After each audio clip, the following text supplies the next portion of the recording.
Oh, sorry, that's my job. I gotta fill the air. Ah, ah, Crass ah, humor. ah. Um, That I guess moaning works too. I that was more of a anyway. Howdy, everybody. Welcome to the Main Phase 3 podcast. My name is Grant. I am here with Nick, Hello. Noah, They don't want to hear about me. Introduce the next guy. and today we are here with a special guest star, Steven Santoli. My God, Oh how you doing, my Steven? God, Yeah, I really? know, I'm bad. It's the nerves. It's the nerves. I'll take It's it. the Don't worry. nerves. You're so right, though. You're so right. How you doing today? Good. Happy to be here. Thanks for having me on. Oh, thank you for coming Yeah. on. Yeah, what? No, I want to explain this. I think you deserve to know. The half the reason that you're on our podcast is because Noah and Grant, for multiple events, had egged me on and said, "Hey, you talk to Santoli every time we go to an event. Just go ask him if he wants to be on the pod." And I was like, "There's no way in hell this man wants to be on our podcast that like only our group in Mid Michigan listens to. There's no way." And then I was like, we were at the Lansing Regional. I was like, you know what? Fuck it. Let's see what happens. So Yeah, sorry, yeah, this was a bit. you were very surprised I said yes. It was very funny. I I just he walked listen. over. He came back. He said yes, and you know what? I literally didn't believe it. It Yeah. was awesome. Thank you so much for being on here. No problem. It's always fun talking about Yu-Gi-Oh. Yeah, Yeah. again, we all love this game, so that's why we're kind of here. But as some like as a level of like I know we've talked a lot of events, but I know you haven't really talked to Noah or Grant before. So I figured it'd be kind of fun for us to kind of like go around a round table and answer a couple questions. So I'm gonna ask everyone like what their favorite deck is, and we'll kind of go through a couple questions. So like my favorite decks of all time are like Thunder Dragon and Rescue Ace. Love those decks to death, like truly and honestly. Grant. My favorite deck is Chimera for reasons I can't really describe. All right. What about Noah? Sure. I love Sprite, love Adventure Sprite, but honestly, I think my favorite deck would probably be Draco Tail's really fun. But sorry, I've only played like four, but He plays probably like one a yeah, year. Draco Tail. Final answer. Yeah. Noah Okay. Noah picks a deck and then we'll play it for the next like 364 days. This is true. Mm-hmm. All right, and then Santoli, what's your favorite of all time? It's actually Sprite. Um, Really? I really enjoy that Oh, My format. man. Yeah, I really enjoy that format. I think it was my first deck I really had a breakout with in terms of actually topping events consistently. So I really do okay. enjoy that I deck. I'm genuinely surprised. That was not the thing I would have pegged for, because me and Noah are massive Sprite fans. We love that Yep. deck to death. So it's kind of cool. All right. It is very me style deck when you think about it, like very mid rangey. Especially with Elf, like it always had a guaranteed follow up just by getting the revive on their turn. But yeah, no, and you have synergizes really well with both hand traps and breakers, so you have that choice in like what tech cards you want to run. But yeah, I Hmm. adore that deck to death. Okay. Did Well, you just sweet. play it pure? Like when it like throughout Pote, I imagine you dropped it when Tier Zero happened, but I know it No, was kind of around during Cash. I play it straight through tier format as well. Oh Other wow. than the absolute last weekend, I decided to play regional with tier because like Sprite was, I didn't even one last 2 hour Sprite. I was like, I might as well try tier once. But yeah, no, Yep. I played like standard Sprite versions through the regular formats. And then once tier came out, I was just like, hey, cool, time to put 9 shields in my deck and go from there. Yep. That's fair. I was gonna say playing Uh, tier during tier zero does not seem like a very Santoli thing to do. no, not at all. But I do occasionally play the best deck, so it's not like unheard of. It's somewhat random when I choose to go Mhm. completely off the wall, and other times just play the best deck like Razel or Race. So. Mhm. Understood. All right. What about your favorite formats? Mine has to go to either Edison or Toss. I love those formats. Granted, I think I hold this really special spot in Toss because like I that's the time when I came back to playing competitive, so I owed a lot of like sentiment for that format. Grant. Mine would have to probably be either Dune or Agov formats, just because I've only been playing since 2022, and those are like the first times that I like really felt like I understood the metagame. I would say. Yeah, That's fair. I'm a baby as well as far as competitive like history. So it's probably Agov because Snake Eyes were out. But not real Snake Eyes. But the real answer is actually vid format, which I'm going to try and get to catch on. The name for Jush format. Okay. Vid format. That, Yeah, Vanquish Soul, Yummy, Draco Tail. I think it Mm. just has a nice. It's got like a toss ring to it. that's catching on. Yes. All I right. might have to Thank you. pop the bubble right here. Oh shit. And then Santoli, what's your like favorite format ever? This one's probably less surprising. Probably AGOF format. Hmm. Um, Take I me think I enjoy. back. I think I enjoyed almost playing more. Well, I did enjoy it more playing VS than race that format, but I enjoyed both decks. Hmm. I think Dabbler format, so that's Sprite tier before Ishizu, but after Darkwing Blast came out. That'd probably be a close second. Yeah, because that was Yeah. YCS Mini. That I felt like I really Yeah, enjoyed that event because I that was was on Adventure Sprite during that one. yeah. I think that was really fun. I think both these formats are just like it felt like the parallel between the tech cards and the engines were very close. In the sense that like you could, it always felt like you had the decision to play more engine or you have the decision to play more tech cards. Like it felt like most of the decks are customizable, um, and it was just like not too far one way or the other. Hmm. No, I fully agree. I played against some like really cool decks at YCS Mini. I played against a like Sword Soul Bestial deck that used all the sixes to make the tens more consistently, which is super cool, especially in that kind of format when like that deck just wasn't seeing play like at all. So It's one. It's really unfortunate that format didn't last longer. Like I didn't mind Shizu too. Like I think it was still a good format. But it was just like I think the other format was just so good. hmm I get you. All right, well, I figured we'll kind of like jump into like what we're really here to talk about, and that's kind of like the modern landscape of the game. So I think we all are fully aware of like the showing that happened to Anaheim, and Anaheim was not a great event for anyone that wants to play quote unquote fair Yu-Gi-Oh! Because if you looked at the end up representation at the very end of like the top eight, it was like the people were just trying to FDK each other back and forth like consistently. Because like Mjolnir Walk won by Kamal, and you also saw like people get debarriered back and forth, and it's the only reason they were losing games. So I don't know. Do we feel like that's still the case as we move forward, like post Anaheim towards YCS Pittsburgh? I think we've seen a slight shift away from that, but it doesn't feel like we're fully out of the woods yet. Any thoughts? I think it's pretty like, like if you look at the beginning of the format, it felt like Vancouver was very largely fair decks. Obviously, it's a slightly different format, but or even Leo, if you look at it, was like very largely fair decks. And then by Anaheim, everyone's like, well, everyone's playing fair decks, so we're just gonna play breakers. And then people went a step further and were like, okay, well, if people are playing breakers, I'm just gonna FTK them. And so it feels like we kind of went in that natural progression, which happens in a bunch of formats, which is that I'm playing fair decks with hand traps, I play breakers, and then I play degenerate stuff, and now we just go back to this step one, which is I'm just gonna play hand traps, and we kind of have realized why we're actually playing them here.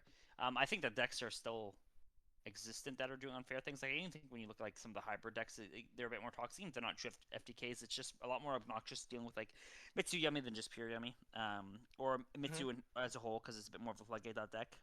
So I think that the format is still downgrade from Leo before we had last format, but I think Anaheim was a little bit of an outlier just because of the meta call a lot of people made with toxic decks. I don't think that should be the complete norm going forward. So you think that for like YCS Pittsburgh in the time before and after, you think it's going to be going back to like maybe a little bit more reined in as opposed to like crazy like Crystron FTKs and such? Yeah, I think the Chris Strong is definitely not like. I mean, like Kamal winning isn't a good representation of whether the deck is good or not because it's Kamal. Yeah. And so Mhm. it's like it's really hard to judge whether that is the deck being good or that him or a bit of both. Like I said, it was a meta call as well, so I expect that deck to fall down a lot in favor. I think the Yummy variants or the Mitsu variants will still stay popular because they're still finding the hand traps, and they can play them. So I think that direction is still going to be a bit obnoxious, where decks are just playing piles and attempting to blow people out. But I think at least with the true FDK should go down a bit. I can agree there. So, but you mentioned the idea of like the combination of like certain decks like Mitsu and Yummy. Like these two decks are like inherently speaking like they're kind of mid-range decks in their own right. But when they put them together, it's like truly like almost on the level of like a combo deck. And a lot of players like have like this level of frustration when that happens. Because like when a combo deck like that happens, it truly and more often than not takes over the metagame as like becomes like either the most represented deck or the best deck in the room. Where on the contrary, if you look at like traditional combo decks like Mermail, Lunalite, Renadium, that like those kind of combo decks never take it like as strong of a hold as like a deck like Mitsuyami has for our current format. You know what I mean? Do you think that's just like a level of like the fact you have like two game planes you can like pivot between, or do you think it's just because of like how combo decks are truly designed like from the ground up?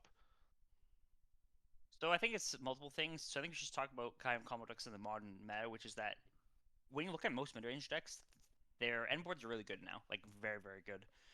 Especially over the last few years, like they just continuously increase in power level. And so the idea of playing a combo deck, you're not actually getting that much out of playing combo as opposed to playing mid range.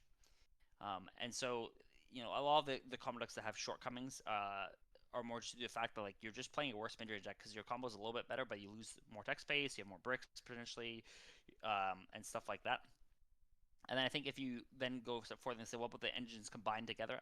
I think that's still viewed kind of in the sense that it's a mid-range S strategy.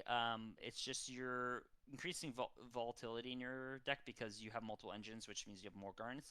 But you're raising the ceiling a bunch, and I think that's just something a lot of people like doing, having these high ceilings, especially when they count for each other's weaknesses as well. I think stuff like Mitsurugi, where they just have like the payoffs super good. People are very happy playing these games with these cards and just blowing people out of the water and not having to worry about these the lower bell curve in the sense of like drawing really bad hands, which you can with those decks. I think it's just kind of natural progression because you can sit there and just choose to play the pure decks and play mirrors, and a lot of people will. This isn't just for Mitsu Yami. It could be for whatever deck of the format. Like you look last time, it was Mitsu Razel. It's just people I think will gravitate to the higher power level deck if it's not obvious that the flaws of it are really bad. And I don't think that Mitsu in any of its versions have had really that bad flaws. I can understand that viewpoint for sure. Sorry, Do you I have never something thought on? about it. Yeah, I just never thought about it that way. I literally was like, oh, Yummy goes through a lot of cards, so it's combo-esque, but like I'm just duh. It's really hard to like judge decks and classify them as whether they're mid range or combo now because every deck does so much. But I think the easiest, the way I used to look at it, I think it's easier to compare like control mid range and then combo. The other hand is mid range really wants to have simplified game states where you have very low amounts of cards, and then combo wants to have complicated game states where you have a large amount of cards. Okay, And I think I think I was gonna say that's a like interesting way to think about it because I never like whenever I try to explain to people like what the modern game looks like for like the differences in those, like that's not a way I would actually use to describe it very often. But I think that's a more apt way of like describing those I differences. was gonna say I'm gonna steal that definition for the rest of forever. I think it's the same thing with control on the other side too. Where like control wants complicated game states, where you want to have a bunch of cards, but the whole difference then is that combo wants short games, control wants long games. Hmm. Huh. And so that's why you look at decks like Lab or Skystriker, where they're control decks, but they want to have a bunch of cards in hand. Like if they you much rather be a Lab player or a Skystriker player with both players having 10 cards in hand, and having full use of engines and pieces, than you have like having one cards. But if you look at something like Sprite, which is like more traditionally a mid range deck, or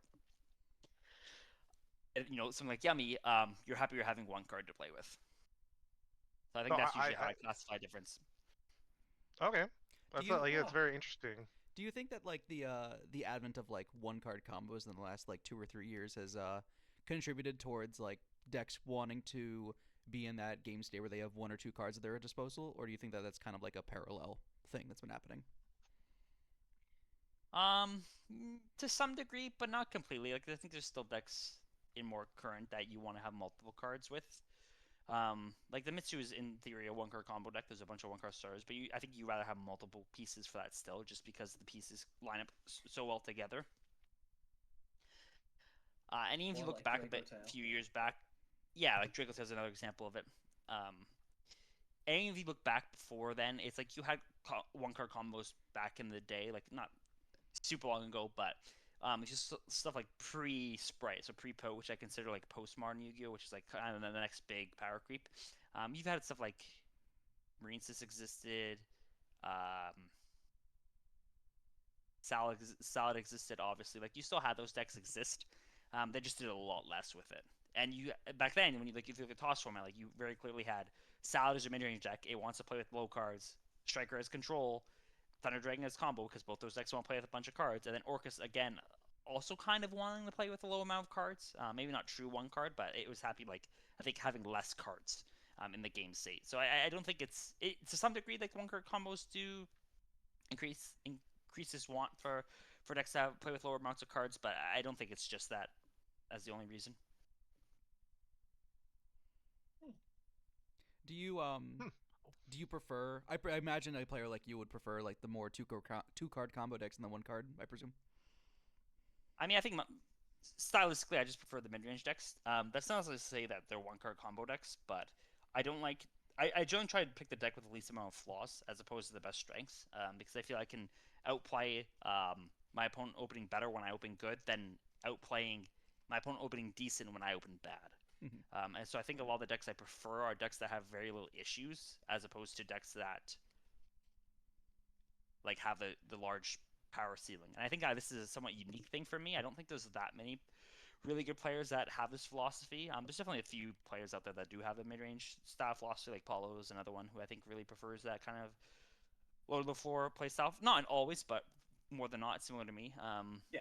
That's my preference, but I don't think that's just necessarily a universal thing with, having a better understanding of the game or anything. It's just purely stylistic difference. Do you think that like I- most I- players will go for like more combo centric decks, more good players will pick more combo centric decks, or what do you think goes into those other people who don't pick the mid range option for an event? What goes into their like mindset? I mean, I think part of it is whatever people enjoy.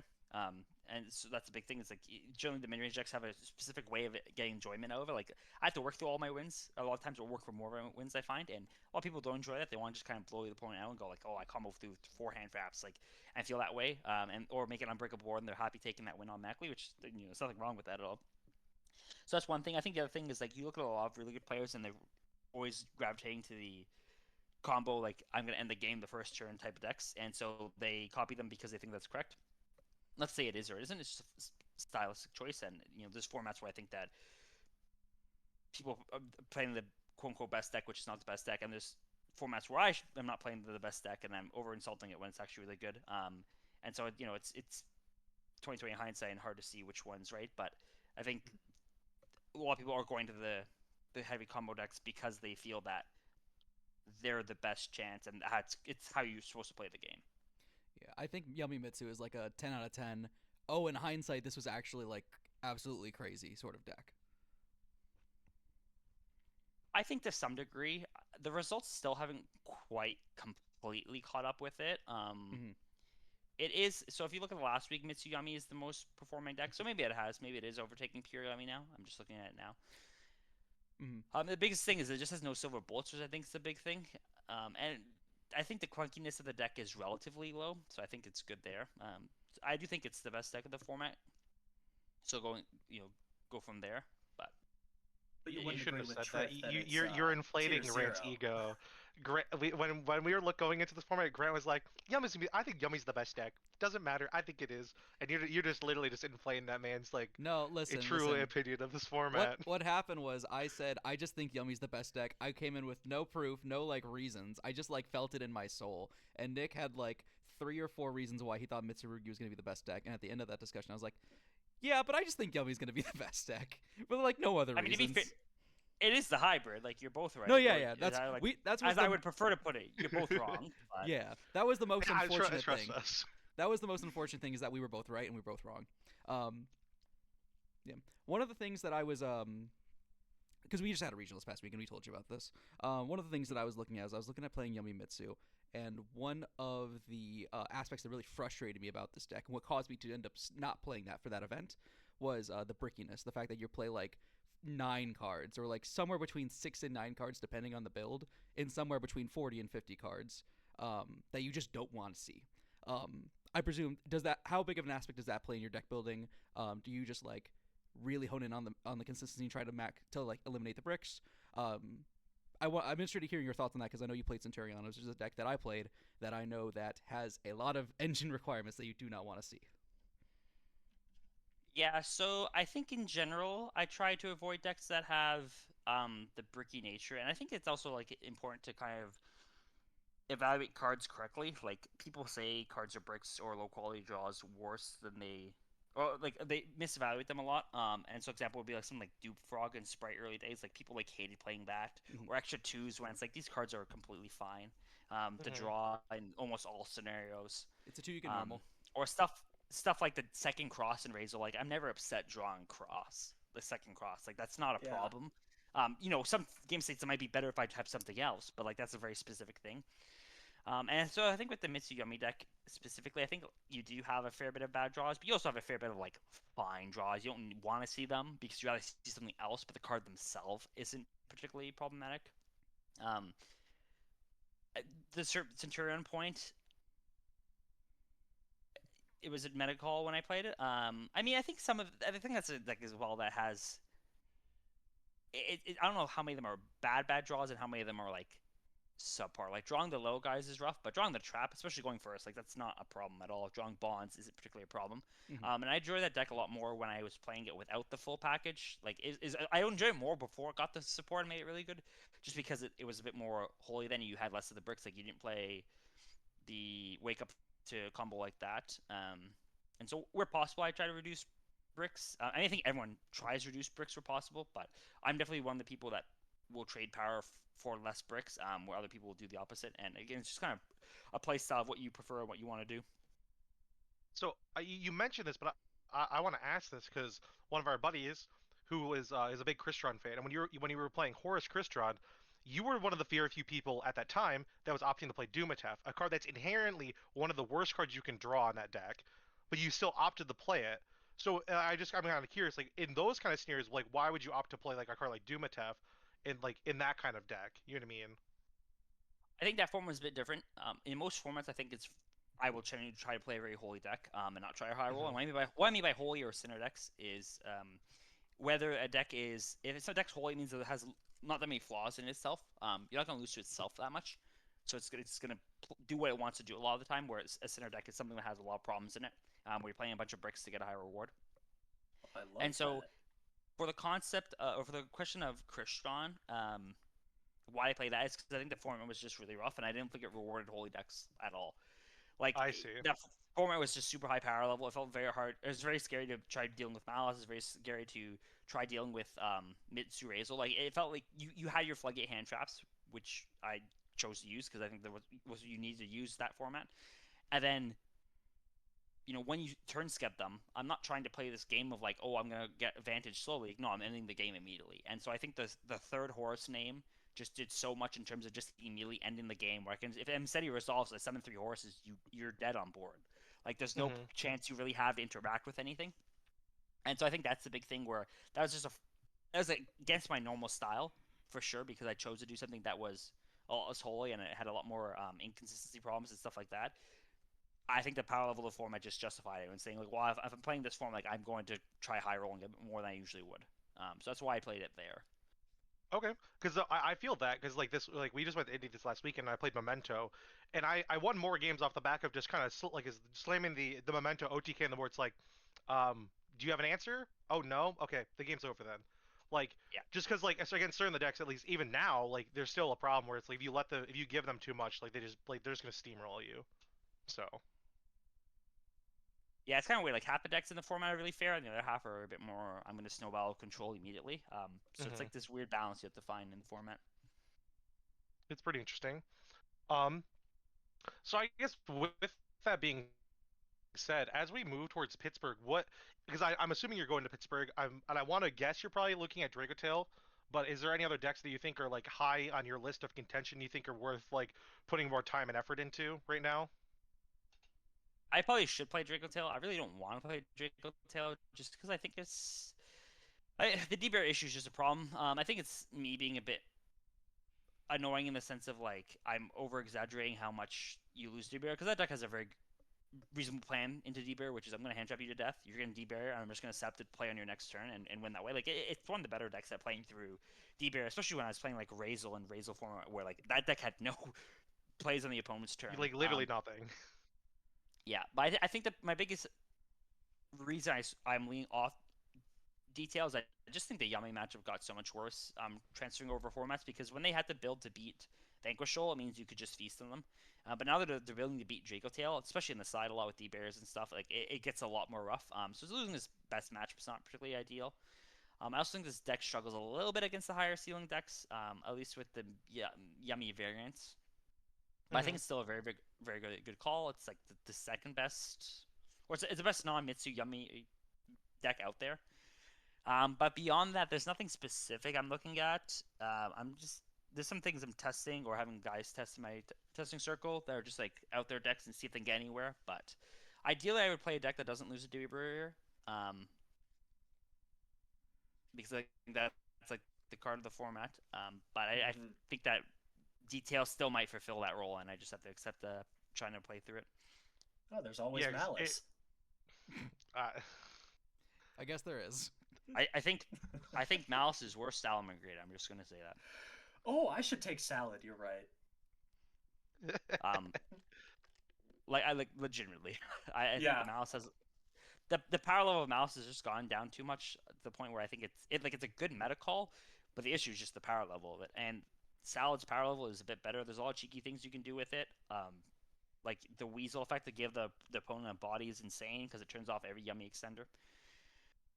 It's really Okay. good into Mitsu cards. Unlike a lot of rogue decks which struggle with the Murakumo Nuke returns, like you just have Raging Phoenix and Balinks, and the Mitsu cards are not scary in the slightest compared to everything else. That being said, I'm not trying to tell people to play Salad, but like that's if you I ask was me about just about to Cyber's say, deck, have you been thinking about? I Salad was like my first deck. I played it after it got nuked in toss, and somebody was like, "Oh, here, you're playing Hero. This is like a real deck. Take this." So I know the cards, but then I got Sprite and haven't really looked back. But that's, damn, you're right.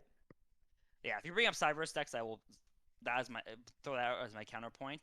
Um, and it's a deck I have a lot of history on as well, so it's kind of a comfort pick. It's funny, I hated Salad and Toss Form. I think it was the worst deck ever. Then once we got the new support with Raging Phoenix, I really enjoyed it. Deck. I spent a lot of time with it, regional win with it. I So I would fully agree. As I played Thunder. I like played the pure Thunder version in Toss. Salad was that deck was just so bad. It lost to literally everything in the format, and it was just like I don't know why people opt to play this, especially when Nib came out. I remember watching people that would like play Salad. They end on the board. It's like okay, here's a rock, and like there was nothing the deck could do to beat it. Like they just had to eat it every single time. Like It's because they had three yeah, it was structures. to some degree, but like a lot of good players chose to play it. And I mean, it got people the worlds too, so hmm it wasn't a completely wrong decision, but it was definitely funny. Hmm. no, I can agree there. So, I think that's kind of like where we're at with the metagame. I think it'll be interesting to see what comes out of Pittsburgh. But like you said, it's kind of really hard to gauge. Like you want to take that deck that doesn't lose the D barrier, but the only deck that doesn't really lose the D barrier like consistently is like the Mitsuyami deck. So it's either that or you have to build your Dragatail deck to account for that. But um, the next thing I kind of want to ask or talk about is like generally like your experience playing Yu-Gi-Oh. Like how long have you actively been playing? Because I think when you had like you discussed with Joshua Schmidt, you mentioned that like you've been playing since like maybe 2011 or even earlier than that, if I remember correctly. Yep. So I was going to locals 2011. It was like 2011, 2025. I was just basically going to locals, and playing whatever deck was cheap then. And hmm then 2015 BA should all form as my first regional, and then played for a long time before I got my invite. First invite. Wax is not that long. It was like 3 years later, 2018, 17, Oh wow, okay. 17, 17. And then like YCS started going to YCS at the same time, and then I didn't start topping until end of COVID. I did have some regional tops before COVID, but I didn't have any premier tops. And then it was kind of after COVID was where I took off in terms of premier tops. I see. What deck did you get your first invite with ever? Do you remember? First invite was also my first top eight, which is funny. It was Oh Metal wow. Foes. Oh, that's cool. Okay, that format's a lot of fun to go back to and look at it. I didn't get the luxury of playing during the actual time because I took a break between the end of Necros era up till 2018. So some of those formats I think are really cool, but I've never had the opportunity to actually like actively play them. That format is okay. There's a lot of problem cards in that format as well, D-Bear, Vanities, and stuff like that. But it wasn't bad by any means. hmm So what made you like choose to play Yu-Gi-Oh over other card games? I'm assuming you grew up playing it, but like what made you like actually like say this is the game I want to like dedicate and spend a lot of time playing? I think it was just the. I mean, it was just someone in high school said, "Hey, do you want to go to the card shop and play?" And I said, "Sure." Like we all buy cards when we're young, and so I had cards and I went there. And it was fun when I went, so I just continued to play it. I haven't tried. It's less so of I think that I chose to play this over other things. It's more so I just kept playing this, Okay. because I think it's enjoyable. I have played some other games. Like I played Pokemon. Like I played with the quick rulings, but not particularly in tournament structure before. I did play Hearthstone a lot, like in tournament settings and like grinding ladder, top 200 ladder finishes sometimes. But I think that Yu-Gi-Oh! I think Yu-Gi-Oh! Just at its peak is the best card game. In terms of, I mean, maybe this is a spicy comment, but I think the best formats of Yu-Gi-Oh! Are just really, really insane. In terms of like the amount of interactions and interesting game states you have. We get the other side of the coin sometimes where it's like, what are we doing playing this game? But I think it just the lack of restriction, and especially the lack of a mana system, I think is just really, really nice for the game. It can be problematic when things go too wild, but when things go just the correct amount of wild, it's so good. No, I fully agree with you there. I've played a lot of different card games, and like you said, it's like this is the game I keep coming back to this one. It's like doesn't really matter how like dog water or like how bad some formats are. It's even if like because like I was pretty frustrated after VSK9 kind of took the L, and I was sitting there going like I don't really want to play any of these decks.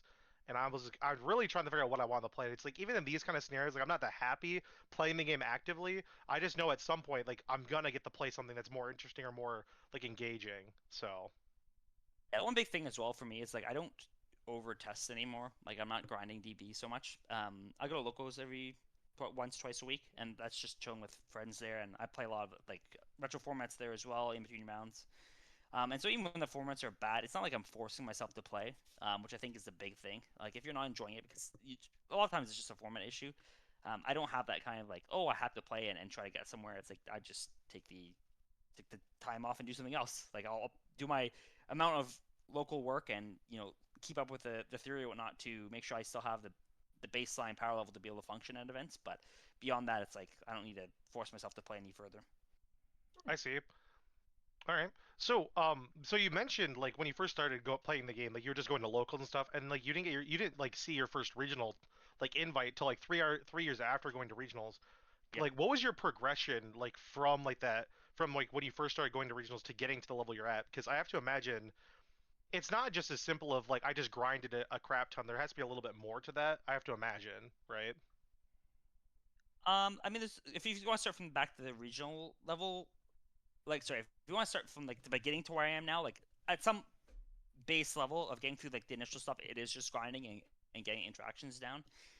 I think a lot of people don't understand how improvement works, where they try to find like one specific thing of like, oh, this is the main thing you need to work on to improve, and it's like when you think about the factors in Yu-Gi-Oh that lead to you having success in a game or in a tournament, there's hundreds, if not thousands of them. Like there's so many specific things like siding patterns, understand how to play through hand traps, understand how to break boards, understand how to like bait your opponent to misplay in a winning position, like um, trying to make reads, deck building, everything.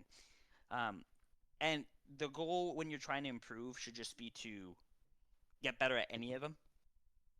And so like there's no one specific thing that makes you get better. It's you find something that you need to improve on or you can improve on, and you improve on that to some level. Maybe there's a little bit, and then you do that again with something else.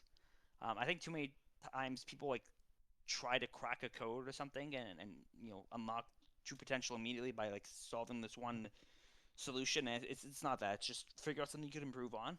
Consciously think about how to get better at it, or like how to yeah, get better at by either doing something right or removing errors. I think is the easier way of getting better if you're looking out for errors and removing them from your gameplay. And if you do that with a bunch of different things, then you'll slowly get better. And so for the purpose of mine, I think early on, like when getting an invite the first time, I think that was more just time put in and like choosing to play better decks slowly. But beyond that, like getting to the YCS topping level, a few different things. One, like for me personally, a few different things were like one, I had just more time for this game. Like I finished school, and so even if I'm not like spending an insane amount of time on this game, it's still just my mental space is more free. Like I don't have constant other stresses going back in my mind, so my mind's empty that way. I've gotten better at filtering out a lot of my bad ideas, and so I'm not going like I still go crazy sometimes and play some completely wild stuff. But I've gotten a lot better at like realizing like, okay, this crazy idea doesn't work. I should just go and play standard, which is why you see me playing the meta deck sometimes. And the other thing is just improving technical play and like understanding how to win from losing positions a lot. But other people's journeys will be potentially different. No, I fully agree there. Because, like, from my perspective, and this is something I have a really hard time doing, is like, as a player, like, I genuinely have I feel like I'm very good at, like, the technical aspect of playing the game. But I have a hard time, like, I will get hung up on trying to decide, like, how to build my deck and things like that. So, more often than not, what I end up doing is, like, in those scenarios, like, instead of putting the burden on myself to understand, it's like I know like why you want to make these decisions or why, but I'll look at other people who've done well and understand, okay, they're playing this for X, Y, or Z reason, and kind of go forward with that. And sometimes being willing to like take like to lose because I made a weird decision and things like that. Because like I at this last regional, I was really having a hard time debating if I wanted the main deck Droplet or main deck Ash in this kind of format, because I was so scared of losing to like the FTK decks that are running around. And I spent like an hour on our car ride to Indy of debating and just kind of like having that like epiphany moment while talking to one of the people in our car and saying they just laid out and said, like, you're playing a comic deck, like why do you care? It's like if it's gonna happen, like it's gonna happen.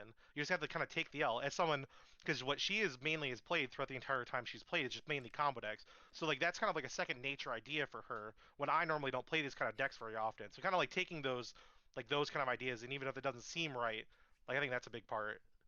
So Yeah, I think knowing when to take other people's homework is good. One thing I will say, and I think like a lot of people won't say this, is I think that deck lists are like one of the most overrated aspects of the game. Because the problem with them is that you can spend an extra 2 hours on a deck list. You have no guarantees the deck list may get better. It may get worse by you spending more time on it. Where if you spend 2 hours on gameplay, if you're doing it like correctly and like actually thinking about the games and trying to learn something, like, your gameplay will get better. And mhm. people like looking at deck lists and going, oh, like this is a good list, and so this is why he topped. When like in reality, more than not, it's gonna come down to the game, like the gameplay. Like people like going and saying like, oh, it's just comparing hands, like the formats, you didn't have an get out for the chummy, and that's it. Like no, like you get into so many complicated game states, and I think more than not, the gameplay is much more important than the deck list. And I find so many people hung up on deck lists, and I think that's the wrong way to approach it. What do you think about so I find that a lot of people, especially at our like local scene, or some on the fringes of our testing group, they will get really hung up on like their spicy tech, their thing that makes their deck unique, when it's actually making their deck worse, but they're so emotionally invested in it that they can't get rid of it. How do you get out of that cycle, and how do you identify when a tech is actually good or when it's causing you to lose games? I mean, if you want to evaluate your text, I think it's just you play enough games and you see when it's useful and see when it's not. I think it's somewhat dangerous relying on testing too much because in theory you should be able to do this in your head and understand things, but I think that's more of a Nets thing, which you may not have. But if you think a tech is cool and you actually put time into testing it, you'll see very quickly, I think, or not, whether it's good or not good, or something that's completely trivial in the sense like it's not going to change your win rate a large amount in either way. But if you're constantly trying to reinvent the wheel, I mean, the big answer is: do you want to play for fun, or do you want to play to optimize your chances of winning? And so, if you're kind of want to do both, and you enjoy this a super large amount, and you want to enjoy like have fun topping like that, then by all means go ahead. Like you don't have to stop playing it. But if you're wanting to improve, then I think the biggest thing is like even when your techs are right. Let's say if you're going into every form and trying to have some spicy tech and trying to reinvent the wheel. Even when they're right, they're not the amount that they're right by is not going to increase your win rate as much as the bad ones are going to decrease it by. Because your hits are not going to be quite as good as your misses. I'm going to guess. And the other thing is like you've just spent so much time not focusing on gameplay when you should just be focusing on gameplay so you can improve that way. So Gale Dogra wasn't the answer for Sprite. Gale Dogger, was that the answer for Sprite? I'm gonna go with no. Ah, What are damn. you sending off Gale Dogger? You You could send drew to draw so a many card. things. You could send Herald and search the Gishki ritual spell. That's definitely not what we're doing. I played a lot of Sprite. I don't know if there was ever a Jishki in my Sprite deck. I don't know if there's a Damn. Jishki in any You of my decks ever. you tell him, Steven. You tell him. He might be talking about me a little bit with the text thing, but I've gotten better about it. No, no, no, no, no, no. I mean, at the end of the day, I'm not even gonna set people like I'm trying to coach them and trying to get them better. If you want to play a tech, play a tech. Let's just focus on gameplay. I think it's almost more detrimental to sit here and trying to judge the tech so much, and spend like hours delivering over it when you can just like you want to play it. Well, focus on your gameplay. Especially if it's No, a for format sure. that's going to last a while, like you're going to quickly see after a tournament, a regional, the losses will be memorable if that card is losing you games, and so you'll realize quick enough where it's like, don't worry about it, put in your deck, and we'll move on and just focus on the gameplay because that's what matters. No, that makes a lot of sense. I feel like I definitely, I don't know. Hopefully, I've kind of grown past it a little bit, but I remember a lot in my like just getting started days. I was it was all deck building and definitely not focusing on like technical play at all. Yeah, it's interesting. Like I think it's a natural thing many people do. It's weird too because it's also the opposite way you want. Like ideally, you'd want deck lists to not matter that much because it'd be more interesting if the gameplay mattered. But like people keep pretending it's the opposite, and it's just deck lists and nothing else matters. So I feel like the format where like your deck list matters more than anything else is like right now just Genesis. Like that seems like a format that was specifically built to solve this problem where people want a format where you're have to make very interesting deck building decisions. I feel like that's what Genesis was kind of made for. to some degree, I think it's more so that we haven't had like a people are so bad at Genesis deck building because it's new. And so you'll have more room to gain by having a better deck list because other deck lists are worse. Where if you look in 6 months where deck lists become a bit more streamlined, I think you'll have less room to gain through deck building and more room to gain through just good gameplay. Mm-hmm. So, because you're talking about a lot about having a high level of gameplay, but then I also want to know because as someone who normally picks decks that are maybe not like the most represented deck or the best deck in the room, like per se, how do you normally come to those decisions? Like I know part of it is like your enjoyment level of how you like the deck, but how do you like truly want to gauge to pick a deck going into a format? Because like for example, like I played Rescue Ace during full power Snake Eye format solely on the fact that I really liked the deck and I thought the deck had a lot of good interactions into the metagame. But realistically, if I had probably spent the time learning Snake Eye and playing the deck, I probably would have way better success during that time period. So I'm just kind of curious, how do you make those dissertions and like do you pick what deck you think is worth like dedicating time to? Yeah, so I guess we'll remove the cases where um, we're looking at me just playing a deck for fun. So let's say I'm actually playing a rogue deck, but I'm picking it for a reason. So it's like Christian Horus or Exosister, uh, Voiceless early in Snake Eye format. So it's those decks where it's like I'm actually choosing to play a deck that I think is a good medical. And Mm-hmm. so there's a few different things. The main thing is that I'm not trying to beat the best deck. I'm trying to beat the cards that beat the best deck because it's depending on the format, you may not play the best deck that much in an event. But everyone's going to have the same kind of tech cards in their deck generally. And so if you're playing a deck that matches well into those tech cards, then you'll be able to have an advantage every round into those tech cards. So that's one thing. The other thing is also being able to use those tech cards effectively. And so if you want to look at the Exorcist example, what was the best deck? Cash was really good, and the Runic deck's really good. What cards were popular? I think talents, stuff like Thrust, were very good into Cash. Also, Shifter obviously is kind of a mainstay of that format. And so, what did EXO do well? Well, EXO used talents and Thrust effectively because you have a lot of blowout cards in that deck. Um, and it wasn't good. Those cards weren't good in EXO because my first interaction is always going to be traps. I'm going to have a lot of trap interactions. I'm going to Magnify Katago in defense for Michaelis, which means if you talents take as your last push, you're not making a Zeus. I summoned it in defense position. So it was very good at using those tech cards, and it was very good at playing into those tech cards. And so that's why it's a good pick that format. It also had the benefit, because I didn't talk about Runic at all, that you just engine wise you beat Runic decks. They try touching your grave, you go trigger all your extra guys. They don't have a battle phase to swing over the small guys. Banishing's really annoying for the Runic deck to deal with. You can just continuously remove Fountain. It's a very problematic thing. The Breaker are better into Runic decks than the hand traps are, which Exo wants to play. Wants to play Breaker deck, and so overall, it just dealt with the tech cards well into the best deck. You were better into the tech cards when playing against Cash, and then just had a good matchup into Runic naturally. And so that's the reason like why I would choose play Exo. Look, Christian, kind of similar thing. I expected a lot of Droll. I expected a lot of Perulia. Horus cards with Christian just let you validate both those basically. And so even though the deck was worse, it was at least better into those cards where it had a, you know, I got Drolled and Perulia like every round at what was that, Providence, and if I open in any horse card, it's like those cards are completely invalidated. So I get the advantage that way. So that's kind of the biggest reason I'm choosing the deck. It's just I think it's positioned well into the deck cards of the format, both using them as well as playing against them. Okay.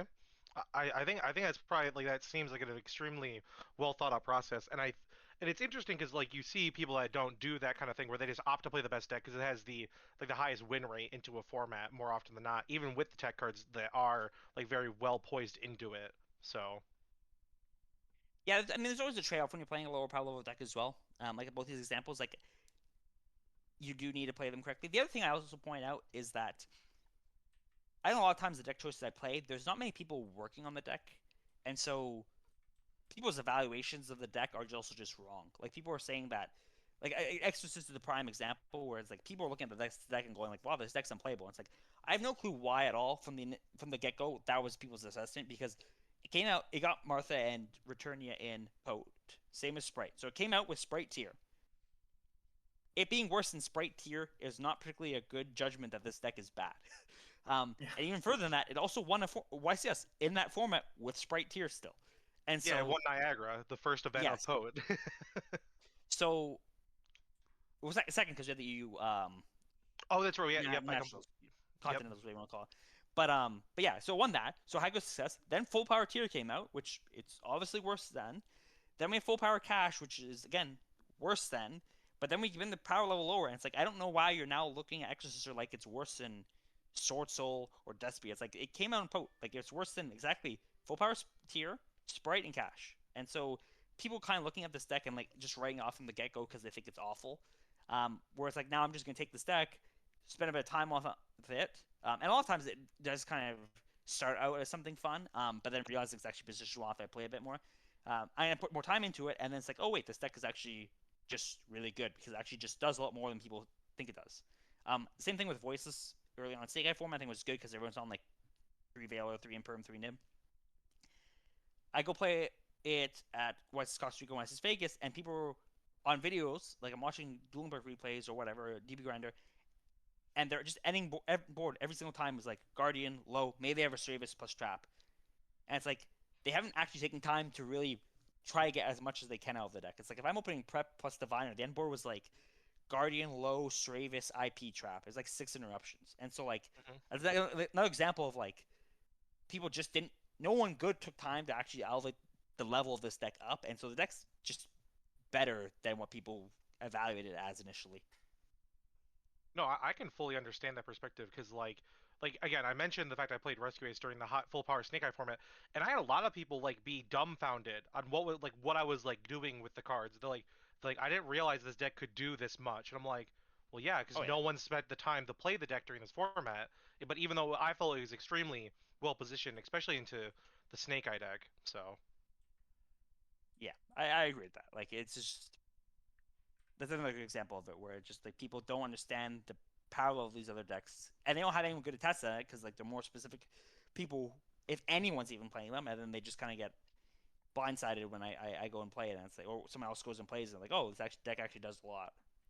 hmm I will say something that happens at our locals is whenever you cover a deck, instantly it's like, all right, thank God Santoli covered the deck so that he solved the theory. We don't need to keep testing it. We just know what's correct now. Yeah, I had moments like that. I had a good year this year in terms of deck building. At least I had early on, where like I had the Breaker Razor list that was really good, and then the Christian Horror deck. So it was really nice to have like kind of two hits out of the park in terms of deck building early on in the format. I can imagine it's got to feel good in those scenarios. Do you So think you Yeah, the just well, next 100%. happened to hit that, or do you think that that's like just you've gotten so good at it that now like you're going to continue that? I mean, it's a bit of luck as well. Like I haven't had any really insane deck lists post the Christian deck. Like I think my VS deck at Nats was pretty bad to be honest. I think after the fact, the one I played in Vancouver was fine.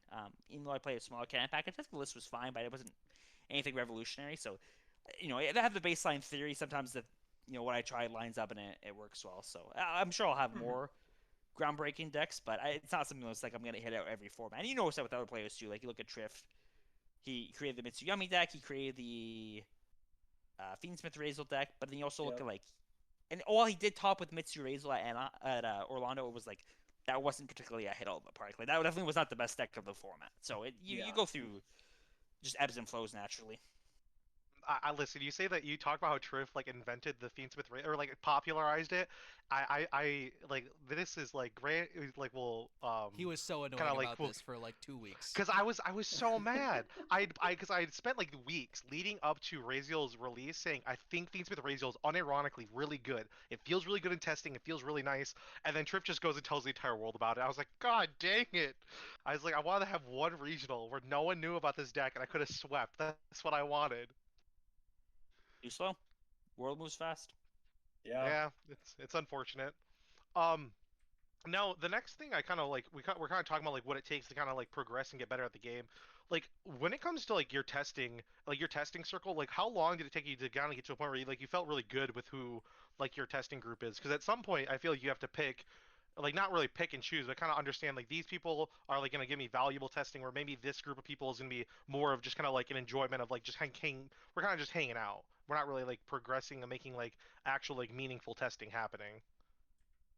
Yeah, I still don't know. I mean, I definitely there's definitely players I test with that are very good. I don't test a super large amount nowadays, anyways. Like I said, I'll do the locals, but I'm not doing that much beyond, and maybe that's why I have slightly less tops this year than other years. But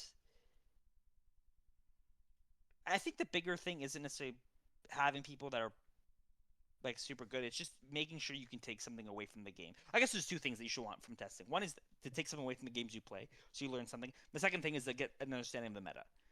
And so if you are playing against people that only play a certain subset of decks, it's not to say a problem that they're with these players. It's just you may want to also play against other decks. Whether you do it on DB or whether you do it at locals or whether you go to regionals to do that, that's can be covered that way. And then for the level of play, like there's a level of play that you expect of them, where you want them to be good and proficient with. But I think that you can take a lot of learning out of playing with worse players than you as well. Do you mind like elaborating? Because I feel like I can understand the perspective what you're providing. Because like, I feel like that when I go to regionals, I will play against people that I'm like truly like can like truly understand. I'm probably a better player than them, but I'm just kind of understand like want to know like that perspective, I guess. I mean, the thing is, like, if you're playing a game of Yu-Gi-Oh, there's still a bunch of decisions you have to make throughout the course of the game. And so, like, even if your opponent's misplaying, you can at least see the from your position what you're doing, and you can still, like I said, like, how do you improve on it? You find an issue you have, and you need to work on it.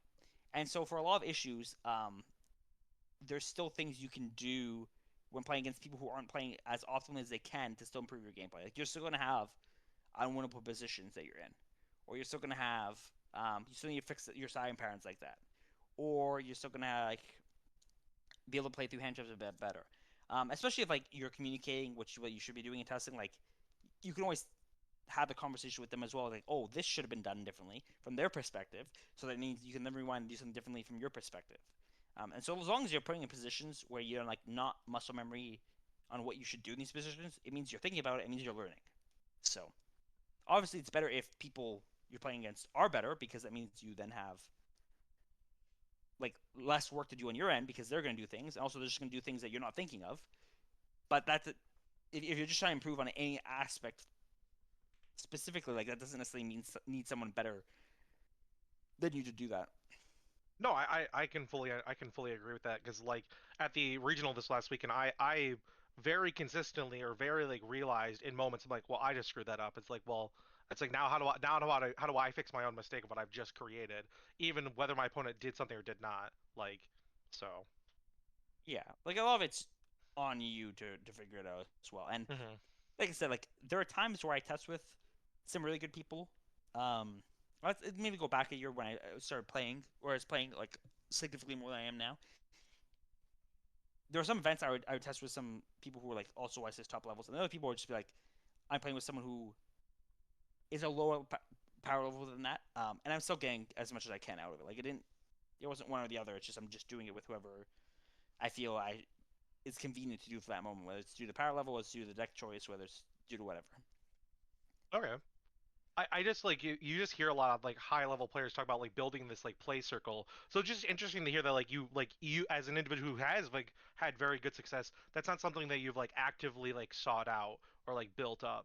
You know what I mean? So it's just interesting. I think I think a lot of good players, whether they're good at the game, don't necessarily have a good understanding of why they're good at it. Like I think it's more just their Yu-Gi-Oh talents as opposed to like a more general understanding of how to improve or mental game aspects or stuff like that. Okay. Not to shoot anyone down specifically, but like I think that's their strengths, and I think a lot of people may be better in terms of Yu-Gi-Oh theorying or stuff like that than me. Especially when it comes to like more standardized meta decks. I get my crazy decks sometimes, but the mental game is something I think I will say is a strength of mine. Okay. So like when you say that, like I'm gonna use this word because I think a lot of people, at least in our area, I feel like this happens at Oh my regional god. level events. We have people I like to call tilters that like they Yeah. lose a round and it's just over. Like the entire day is now over. So I just like Nick I is know one of like these I might people. even say that Nick was one of these. listen. We don't need to call me out right now, okay? Sorry, I no. understand. Someone, me, Some I think. people who shall not be named. But I don't like I'm not sure if that's how you were originally, like if you got better at it over time, like you say you just like this is something you're like I just need to get better at it, or if this is something like you've just naturally been kind of like a pretty like nonchalant person. It's like it is what it is. In real life, I'm really nonchalant. I don't find myself tilting too much. There are scenarios, obviously, but I definitely think I tilt less than average, mainly because I enjoy playing in person a lot. Like socializing, it's a general atmosphere. It's chill, especially nowadays where it's like I don't have that kind of expectation that I need to go on top every event now. It's like I've done my thing. Like I'm gonna top again at some point. And so like if I have a bad event, I had a bad event, whatever. We're just chilling. But even earlier on, I think I was pretty good at managing tilt in person. I think if I'm playing like Master Duel, that's a lot more rough to deal with. That's something I definitely need to work on still tilting with. In terms of like getting better at it, the goal is to play as optimally as you can at every event. That does not mean that you should play tiltless every event. Like when you're looking at your gameplay, you have A game, you have B game, you have C game. A games when you're playing your best, C games you're playing your worst, B games everything in the middle. Your goal is to just from your current position is to just improve any piece of the A, B, or C game. And so when you look at the C game, your goal is not to make your C game suddenly your A game. It's not meant you're taking your at your worst. You're really frustrated. Your goal isn't to then go and play like you're playing at your best. Your goal is to just tilt a little bit less or tilt the same amount, but get better at playing with the tilt. And so get better at just kind of being able to play a normal game while you feel flustered. And that's happened a bunch too. Like I think that the idea that you should just have no emotion and should not get tilted at all, like that's not practical. It's not going to happen. It's a really bad way of looking at tilt. The goal is to just like when you feel those things, get used to controlling them a little bit better, and then still being able to play through it. There's a really good book on this. It's called The Mental Game of Poker, which is just again just talks about the entire mental game and managing tilt, and it's just kind of talking like that. Where I think that a lot of people are saying like, oh, you shouldn't get frustrated or use that frustration as motivation. It's like it's none of these things. It's like you'll feel frustrated and just do your best to whatever level that is to manage it and still continue to play as well as you can. I fully agree with what you're saying.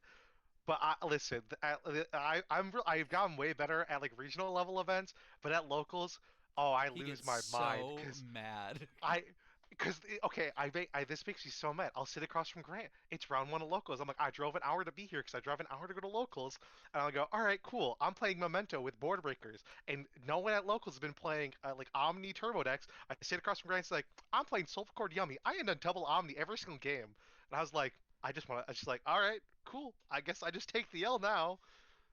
So I just had Awesome. to Man, like that's a decision you made 5 hours ago when you chose to play Memento, though. That's true. That's Damn true. right. see, but From the see, mouth of see, Santoli. But I didn't choose this because this is the funny bit though, is our group voted on what deck I was gonna play at Indy, and people voted for Memento. So that's the deck I took to I Indy. mean, you let us do that. You I don't could have know what. said no. Yeah, Yeah. I don't know why you're letting these guys choose. That ain't happening from my perspective. I Not listen, even for I will say 100k special. No, it's cause he kept bitching about every single deck post VS bans. We were like, why don't we just pick for you? And he was like, fine, whatever. none of them felt good. I didn't like they all annoyed me. But I granted, mean I can't. Go ahead. that's something that stems from like an earlier decision though, and so it's kind of Mhm. like another thing where like you want to deal with some of that beforehand. Where like if you're not liking your deck choice, get that out and over with before the tournament as opposed to in the tournament. No, I did that because I literally when we were driving down to Indy, I was like, I'm playing the best deck in the room. I'm the most goated player playing this deck in this room. I was like, I will not lose because my deck is bad, even though I'm playing a deck that inherently is not that good. He was not Did going to you lose lose to because your horse deck was theory. bad? Hmm? Was your deck good? I went X2. I lost to getting belled and debearded one game, and I lost one game to my own mistake. So I don't We know. take those. Felt pretty good, Feels fine. Yeah. but If, um, if he topped with Memento, he would have never let us hear the end of it. oh, Nope. it would have been a goated. I was so close when I got the double loss because my opponent went scoop. I was so mad. I was like, this guy has no way of winning this game, but wouldn't scoop. Should play Um, faster. I honestly I should have, True.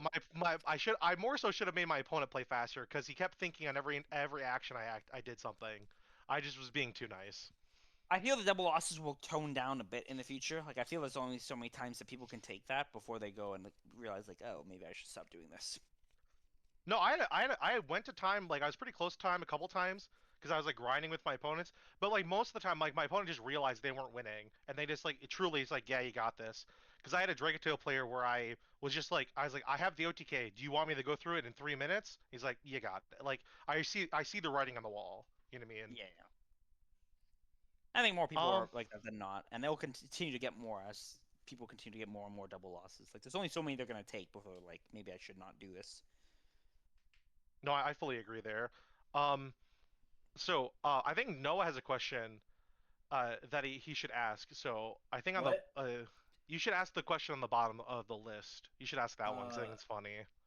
the yard one? No, no, No. no, no, no, no. The one I've Sorry. highlighted. You're Yeah, good. I know. So I got.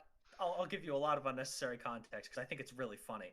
I got 69th at a regional, and I just made a bit of a shit post of a deck profile. In which case, I said that I followed the Cottonian school of deck building, which he took a completely different deck to the next event that completely broke that. But what would you say is the Santolian school of deck building? What do you feel that like you look at something and think, "Oh, that's like a me decision," if that makes sense.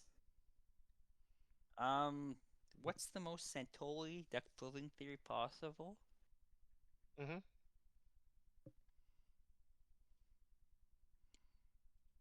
Probably as little floodgates as possible. Oh, that's the most based answer. That's insane. Okay, sorry. I mean, Go I on. mean, there's also Exorcist where I played shifters and gozens in the main, so maybe that's not completely true. But I think floodgates is the wrong word, but I think it's like as little high volatility cards. I think that's a better way of saying it. As little high volatility cards as possible. I really hate these like all or nothing cards that just either are the best Interesting. cards in the Okay. world or they're just awful.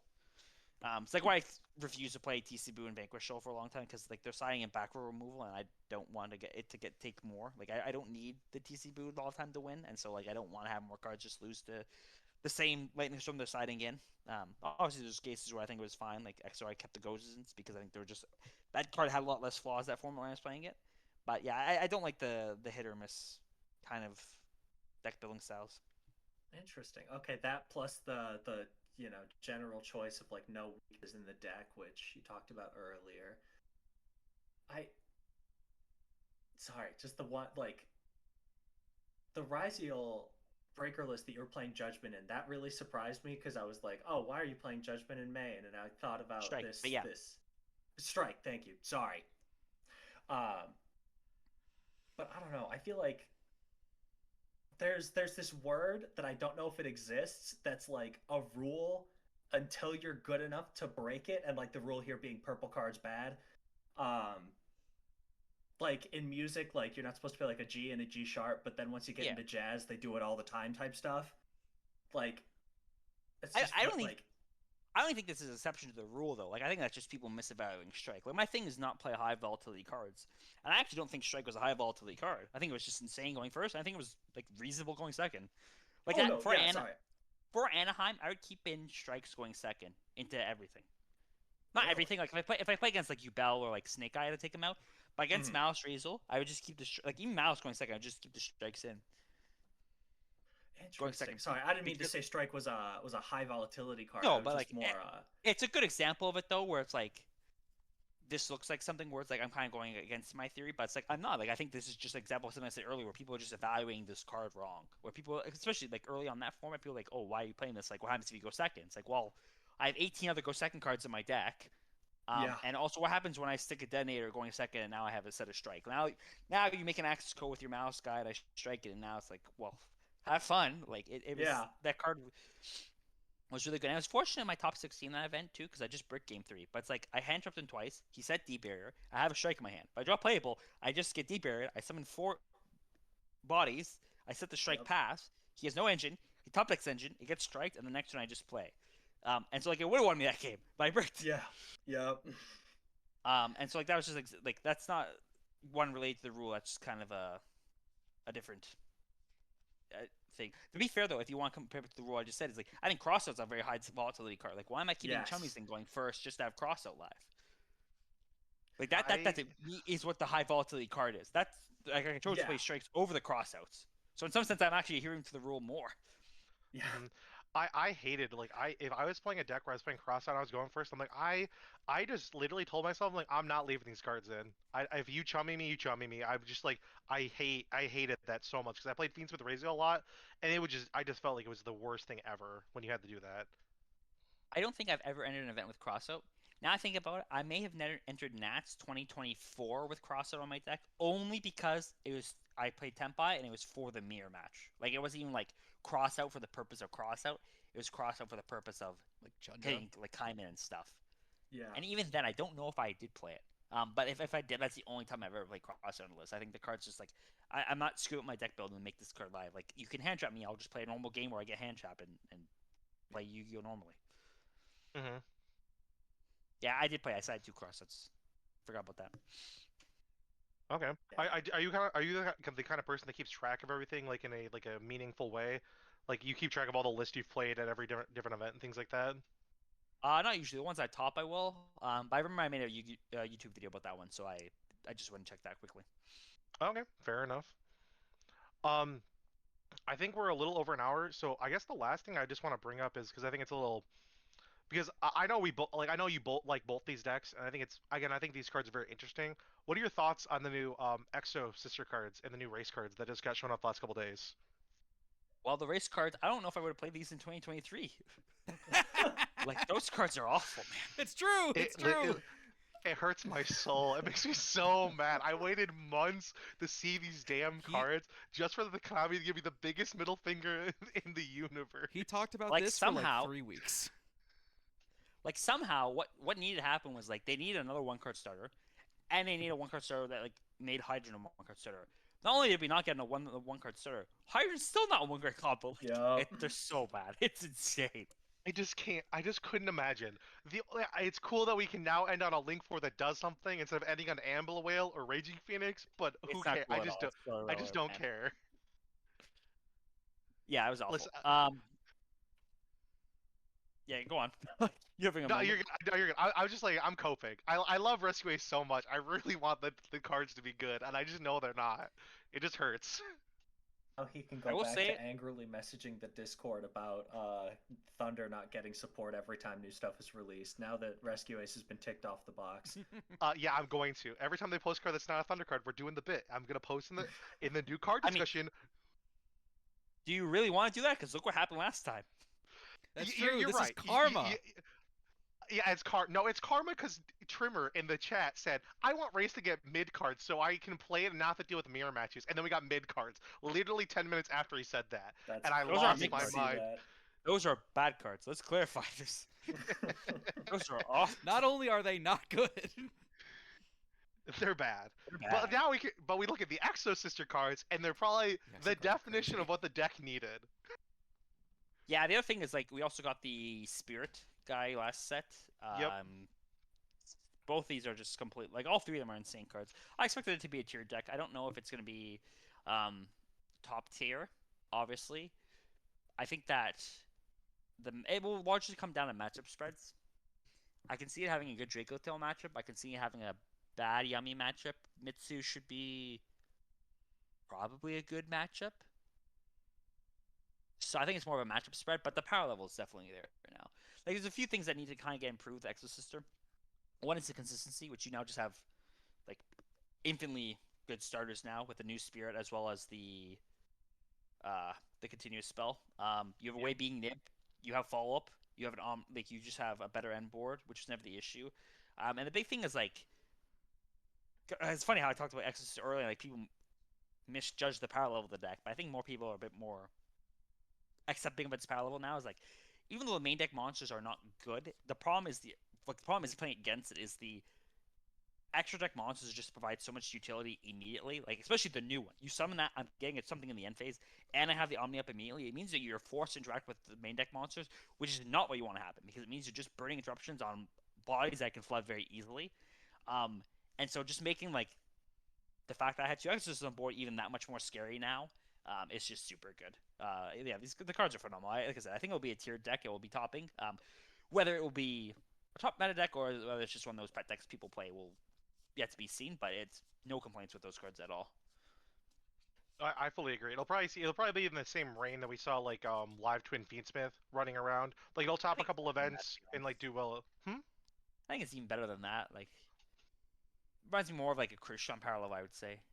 Okay, that's Christian, completely Sky Striker maybe comparable. Like it reminds me of that kind of power level. okay.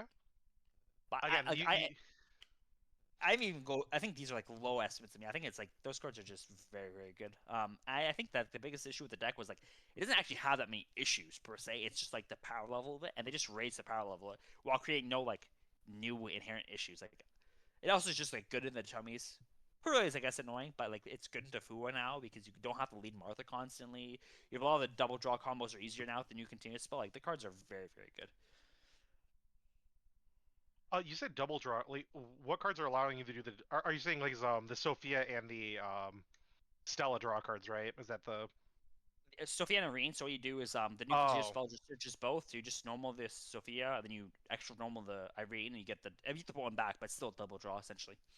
oh, I see. Okay, that makes sense. And like before, that All was right. very awkward to do because like you couldn't lead a normal summon to even get that off. Where I guess you still can't lead a normal summon if you want to get that off.